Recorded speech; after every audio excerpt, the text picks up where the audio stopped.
Well, it's a timeless love story that mixes in magic, tragedy, and romance. The Kansas City Ballet is bringing back Swan Lake to the stage. We stopped by to talk with Artistic Director Devon Carney during rehearsals.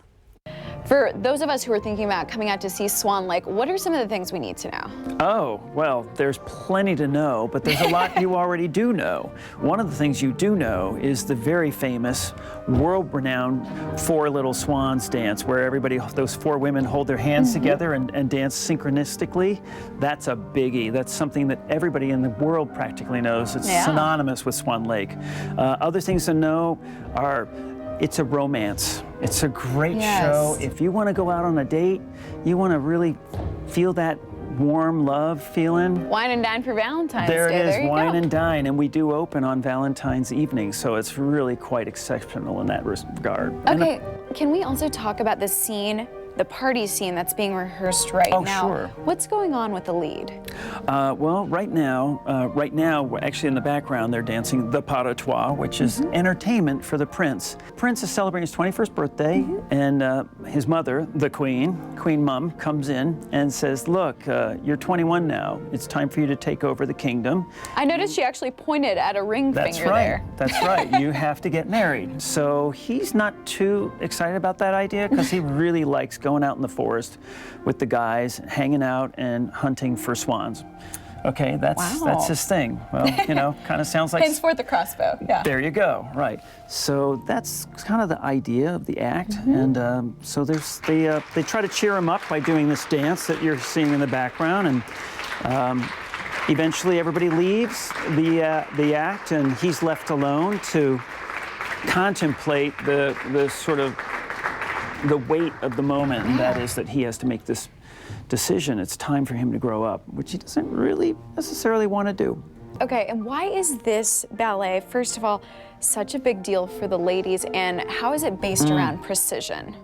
Well, this is one of the hardest classical ballets for women to dance because they are in every single scene for 2.5 hours. There are 24 women on stage that have to dance as one. Wow. And it makes for challenging rehearsals because, you know, it's hard enough for two people to do the same thing. Multiply that times 24, and that's a whole different event.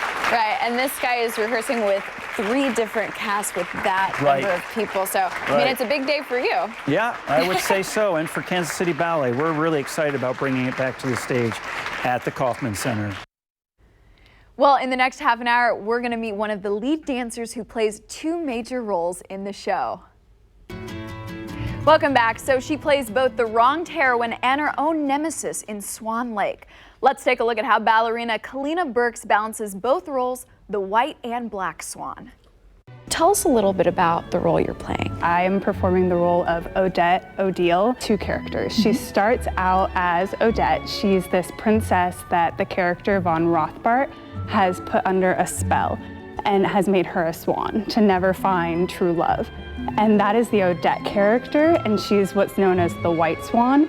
And then Odile is the black swan who comes out in 3rd act, and that's Von Rothbart's daughter, who he puts a spell on her to look just like Odette. The prince has fallen in love in the 2nd act with Odette, the white swan, and for whatever reason, Von Rothbart wants him to go behind Odette's back and fall in love with his daughter, Odile, who looks just like Odette. But since the role requires you to play Odette and Odile, because I need to look the exact same, but I'm portraying 2 different characters. So you'll be dancing literally the whole time. So this is a particularly challenging ballet for you. Yes, very challenging.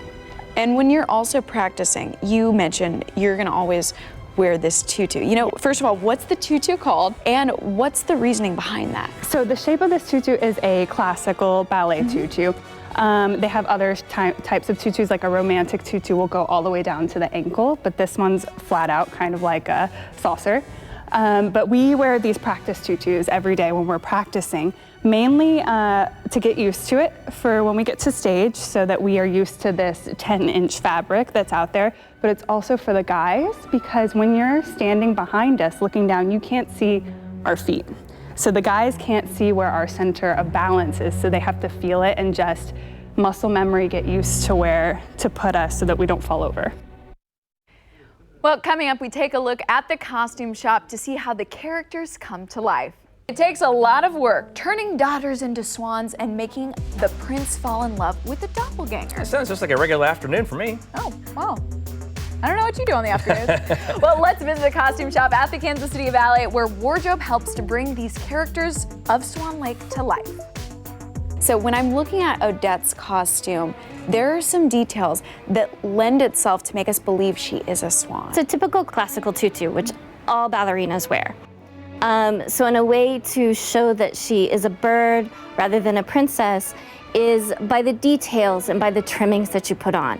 So we have feathers. There's trim that's put on in the shape of feathers. Because if you just put feathers on the costume, you wouldn't get that nice sparkle and shine that people like on stage. And we also are seeing so many costumes in the shop right now. And I was wondering, you know, what's the difference between a swan and Odette's costume, who obviously she's the very special lead? They look very similar. Odette just gets a little bit more bling to her. She has rhinestones. Yeah, she gets the rhinestones. The regular swans don't get the rhinestones. Okay. And her headpiece has a crown and the others just have feathers.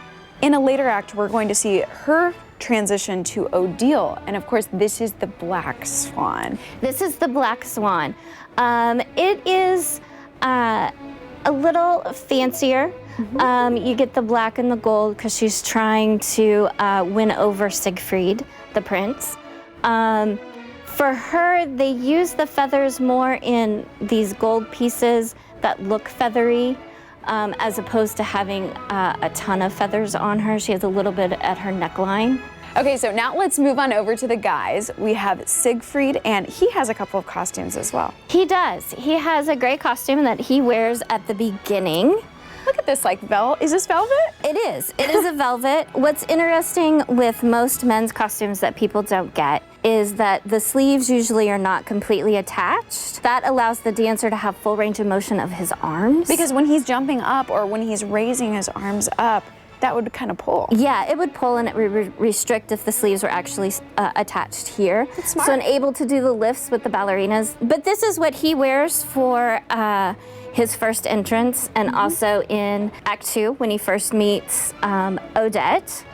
And then when we hit Act 3, he goes into a black tunic which kind of matches and mirrors Odile.